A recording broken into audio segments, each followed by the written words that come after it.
आप देख रहे हैं TNB।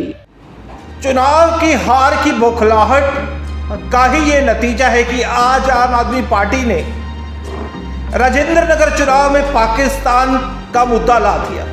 1947 में करोड़ों ऐसे परिवार थे जो पाकिस्तान से विस्थापित होके आए।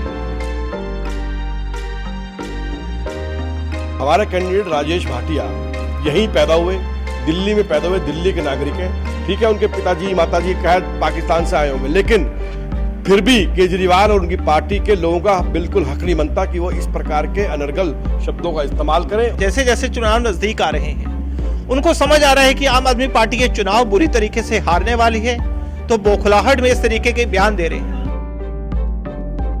दिल्ली में उपचुनाव होने वाले हैं, उसी को लेकर लगातार बीजेपी प्रेस कॉन्फ्रेंस कर रही है। हमारे साथ बातचीत करने के लिए मौजूद हैं बीजेपी लीडर राजन तिवारी, उनसे बात करेंगे। सर, अभी आपने प्रेस कॉन्फ्रेंस की और जो पाकिस्तान का मुद्दा उठाया गया है, बीजेपी के लीडर को पाकिस्तानी बताया गया है, उसका मुद्दा आपने उठाया है, क्या कहेंगे? देखिए, मैं केजरीवाल और केजरीवाल की पार्टी के सभी लोगों की मानसिकता के ऊपर प्रश्न करना चाहता हूँ कि देश को आज़ाद हुए आज 75 वर्ष हो गए। 1947 में कुछ लोग मजबूरी में अपना घर छोड़ के आए क्योंकि देश का विभाजन हो गया। अब वो पाकिस्तान में रहते थे, वो जगह का नाम पाकिस्तान कहलाता है आज, लेकिन 1947 से पहले वो भारत का हिस्सा था, भारत था। अगर जो वहाँ से लोग आए तो वो लोग भारतीय थे, भारतीय मूल के थे। भारत के लोग यहाँ दिल्ली में आकर के बसे, राजेंद्र नगर में बसे। लेकिन अगर ये कहना हमारे कैंडिडेट के बारे में, क्योंकि उनके परिवार वहाँ से आए, कि वो पाकिस्तानी है, वो पाकिस्तानी या चुनाव लड़ रहे हैं, लेकिन हमारा कैंडिडेट राजेश भाटिया यहीं पैदा हुए, दिल्ली में पैदा हुए, दिल्ली के नागरिक हैं। ठीक है, उनके पिताजी माताजी शायद पाकिस्तान से आए होंगे, लेकिन फिर भी केजरीवाल और उनकी पार्टी के लोगों का बिल्कुल हक नहीं बनता कि वो इस प्रकार के अनर्गल शब्दों का इस्तेमाल करें और किसी का उपहास करने का प्रयास करें। वहाँ जब पार्टीशन के बाद यहाँ उनको पनाह लेनी पड़ी पाकिस्तान के लोग, वहाँ से जो आए हुए लोग थे पाकिस्तान से, तो वास्तव में बहुत संघर्षशील उनका जीवन रहा। यहाँ रिफ्यूजी कहा जाता था उनको, रिफ्यूजी कॉलोनी थी राजेंद्र नगर।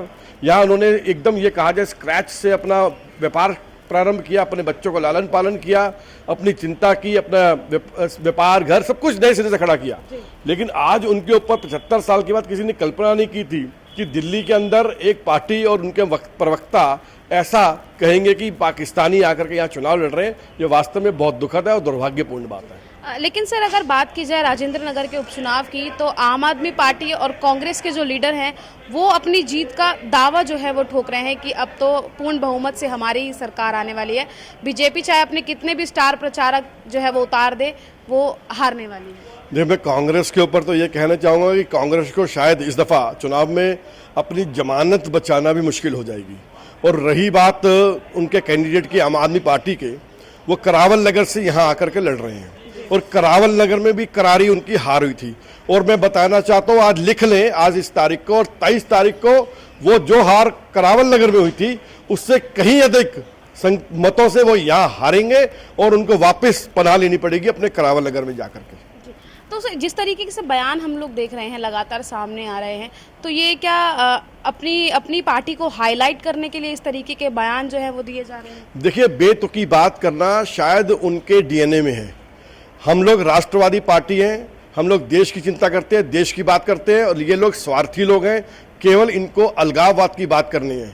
जब हमने प्रश्न खड़ा किया रोहिंग्या मुसलमान और बांग्लादेशियों पे क्या एक्शन किया, तो उस पर एक जवाब नहीं दिया इन्होंने। लेकिन जवाब देते हैं कि जो रिफ्यूजी पाकिस्तान का विभाजन के समय में यहाँ आए उनके ऊपर प्रश्न चिन्ह लगा रहे हैं। अगर उस व्यक्ति चुनाव लड़ता है उनके परिवार का कोई, तो उसको पाकिस्तानी कहकर के संबोधित करते हैं, ये उपहास करते हैं, मजाक बनाते हैं। ये बहुत ही शर्मनाक और घातक बात है। 1947 में करोड़ों ऐसे परिवार थे जो पाकिस्तान से विस्थापित होके आए। मैं खुद एक ऐसा परिवार से आता हूं जिसने अपने दादाजी से वो घटनाएं सुनी, वो मार्मिक दर्द सुना कि मेरे दादाजी गुजरांवाला से वहां से आए थे। इसलिए वो दर्द हम जानते हैं कि अपनी धन दौलत, अपनी जमीन को छोड़ के इसलिए आए क्योंकि ये हिंदुस्तान की भूमि थी, ये हमारी भूमि थी, क्योंकि यहाँ पे हमें कोई ये नहीं कहेगा कि तुम बाहर के हो। लेकिन आज आज़ादी के 75 वर्ष बाद अगर ये कहा जाए कि आप लोग पाकिस्तानी हैं, आप पाकिस्तान से आए हैं, तो मुझे लगता है कि इससे शर्मनाक बात हो नहीं सकती। कल हमने एक निजी चैनल के ऊपर आम आदमी पार्टी के प्रवक्ता को ये कहते हुए सुना, ज्ञानेंद्र भारद्वाज जी जो उनके प्रदेश के प्रवक्ता हैं, उनको हमने ये कहते सुना कि भाटिया जी पाकिस्तानी है। मैं उनसे पूछना चाहता हूँ आम आदमी पार्टी से, जिनको शायद 1947 का वो दर्द, वो मर्म भी ध्यान नहीं होगा जो लोगों ने उस समय सहा। पार्टीशन के बाद बहुत बड़ी संख्या में लोग विस्थापित होकर राजेंद्र नगर, पटेल नगर, मालवीय नगर जैसे इलाकों में आकर के बसे और उनका सब कुछ वहीं रह गया जो उन्होंने अपनी पूंजी इकट्ठी की थी, जो उन्होंने बहुत शौक से, प्यार से व्यापार खड़ा किया था, मकान बनाए थे, जो सपने संजोए थे, वो सभी सपने वहीं चकनाचूर हो गए। 1947 के बाद उनको यहाँ आना पड़ा। राजेंद्र नगर में उपचुनाव होने हैं, इसी को लेकर राजनीति सरगर्मी काफ़ी बड़ी हुई है। तीनों ही पार्टियां अपनी जीत का दावा जो है वो कर रही हैं। हमारे साथ बातचीत करने के लिए इस वक्त मौजूद हैं बीजेपी के प्रवक्ता तेजिंदरपाल सिंह बग्गा जी।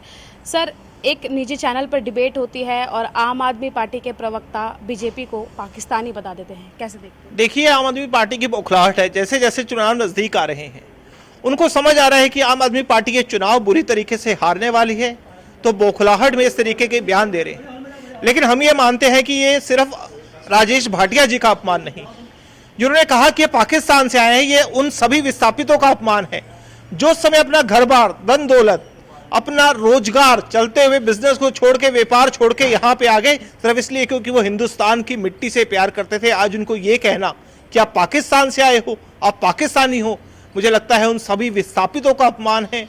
जो हमारे शहीद, जो समय बंटवारे के समय अपने देश की मिट्टी के लिए शहीद हो गए, उन सभी शहीदों का अपमान है।